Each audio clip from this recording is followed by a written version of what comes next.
শেষ জামানায় মদিনা, এই যে আমাদের মদিনা, এর গুরুত্বটা কমে যাবে। এটা আবু দাউদে আছে হাদিসটা।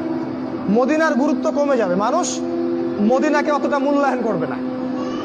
মানে মদিনা থেকে বিশ্বের সবকিছু নিয়ন্ত্রণ করা হবে না।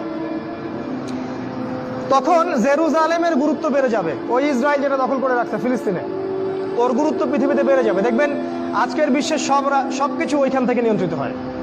মিডিয়া বলেন, প্রযুক্তি বলেন, রাজনীতি, অর্থনীতি, সবকিছু ওইখান থেকে। সারা বিশ্বের মূল জায়গাটা এখন জেরুজালেম। নবীজি বলেছেন যখন এই অবস্থা হবে তখনই মালহামা শুরু হবে। সাহাবীরা বললেন মালহামা কি জিনিস? নবীজি বললেন এমন যুদ্ধ যে যুদ্ধে 100 জনের মধ্যে 99টা মানুষ মারা যাবে।